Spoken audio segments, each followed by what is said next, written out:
Nous allons changer la tête de ce personnage. Je vais utiliser l'outil chemin pour sélectionner le col. Je vais d'abord zoomer. CTRL plus molette de la souris.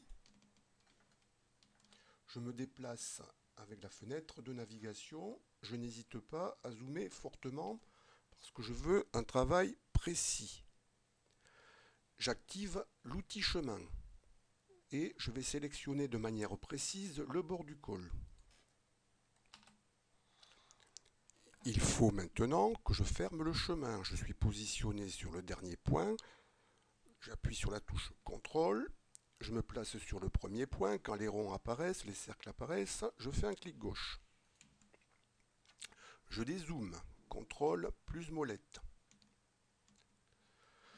Je vais dans la boîte de dialogue des chemins.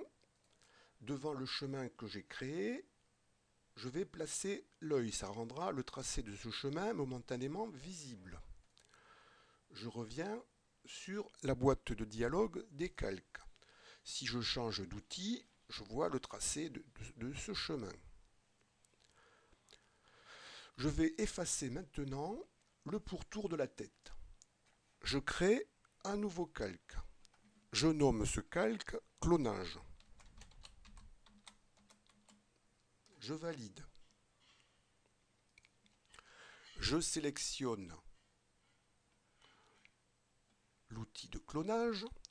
Dans les options de l'outil, je fais échantillonner sur tous les calques. Je garde la brosse par défaut et j'augmente la taille. Je vais mettre une taille de 40. Un clic, un deuxième clic, et je vais taper 40. Je valide avec la touche Entrée. Je prends un point source, CTRL plus clic gauche, le point source est créé.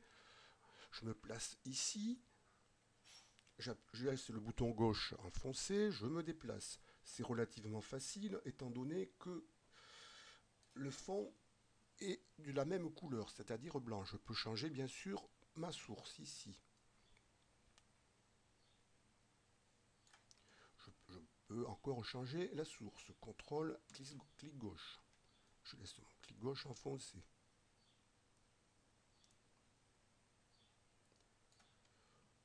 Je change encore la source.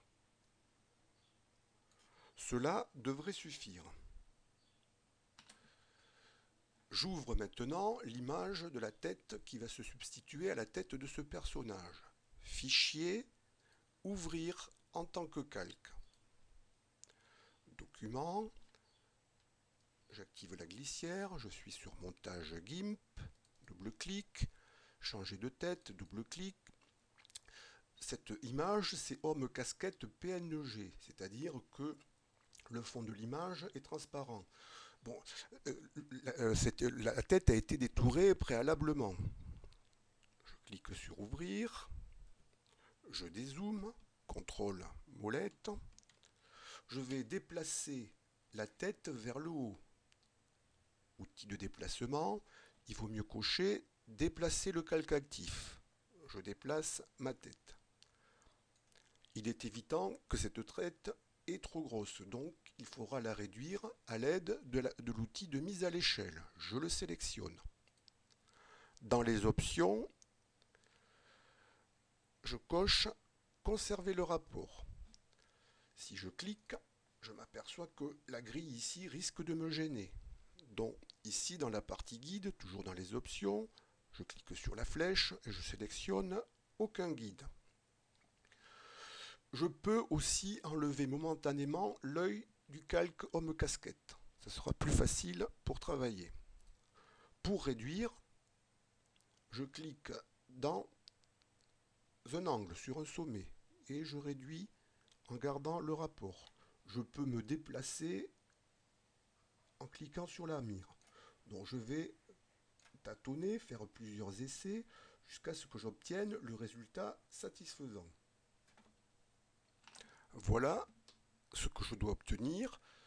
Le tracé du chemin m'a beaucoup aidé.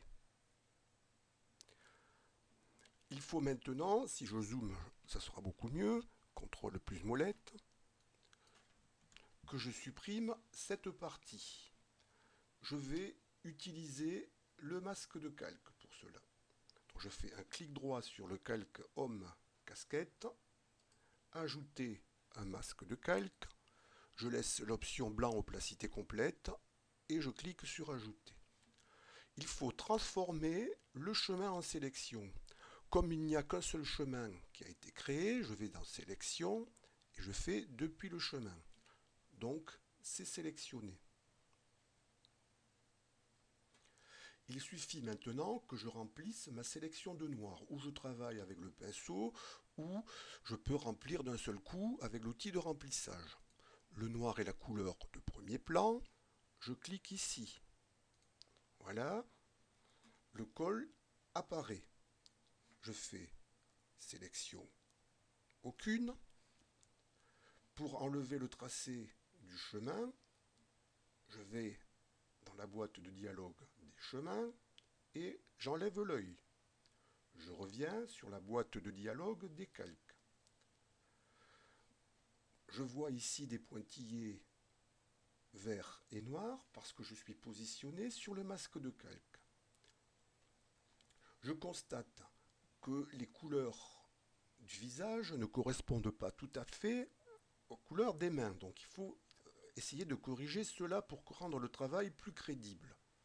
Pour cela, il faut modifier la couleur du visage. Donc il faut que je me place sur le calque. Ici, je suis positionné sur le masque. Il faut que je me positionne sur le calque. Donc je fais un clic gauche sur le calque. Je vois que le calque est encadré maintenant de blanc. Ça veut dire que je suis positionné sur le calque. Et ici, je vois des pointillés jaunes et noirs.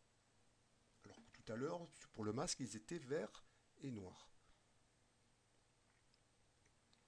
Je vais dans le menu couleurs, j'active courbe et je vais rectifier. Bon, il y a trop de rouge par exemple, donc je vais ici sur valeur, je sélectionne rouge et je vais diminuer légèrement les rouges. Je vais également ajouter du vert, donc je clique ici, je suis sur le canal vert et je vais augmenter légèrement le vert. Je vais également augmenter le bleu.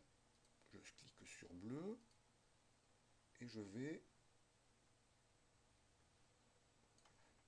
Bon, c'est peut-être pas parfait, mais c'est beaucoup mieux que tout à l'heure. Les tons du visage correspondent mieux à ceux des mains. Donc je clique sur valider. Je dézoome pour avoir une vue d'ensemble et je me place ici sur le calque homme redingote. J'ai changé la tête du personnage.